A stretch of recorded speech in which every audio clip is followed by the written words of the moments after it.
Hi guys, ఇప్పుడు రాగజావ తయారీ విధానం చూసేద్దాం. జావకి 1.5 చెంబు వాటర్ పోసుకున్నా. ఇప్పుడు రాగులు మిక్సీ పట్టేసుకున్నాము.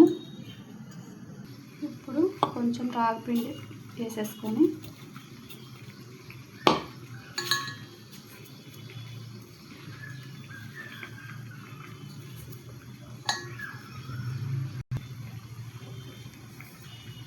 వాటర్ పోసేసుకోవాలి.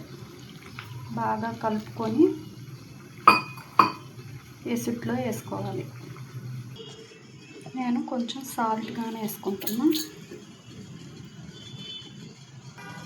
ఇప్పుడు వాటర్ను ఇవి కలిపేసుకొని బాగా పోసేసుకోవాలి. మంట సన్నగా పెట్టుకోవాలి సిమ్లో. దీన్ని బాగా కలబెట్టుకోవాలి.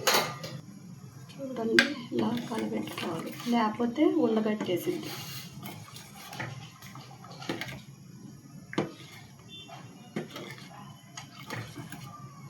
ఇలా కలబెట్టుకుంటూ కాసేపు బాగా ఉడకనివ్వాలి. ఒక 10 మినిట్స్ బాగా ఉడకబెట్టుకోవాలి. చూడండి, ఇలా బాగా ఉడికిపోయాక ఆపేసుకోవాలి.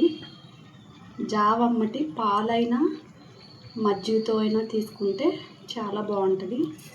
ఇలా ఒకసారి ట్రై చేయండి. Bye friends, like and subscribe. చూడండి, వేడి జావా రెడీ అయిపోయింది. ఇప్పుడు పాలు కాబెట్టేసుకొని పాలమ్మటి కొంచెం సాల్ట్ అయినా, కొంతమంది పంచదారతో తీసుకుంటారు, కొంతమంది సాల్ట్తో అయినా తీసుకుంటారు. అలా తాగితే పొద్దున్నే ఎనర్జెటిక్గా ఉంటుంది, చాలా బాగుంటుంది. ఇలా ఒకసారి ట్రై చేయండి.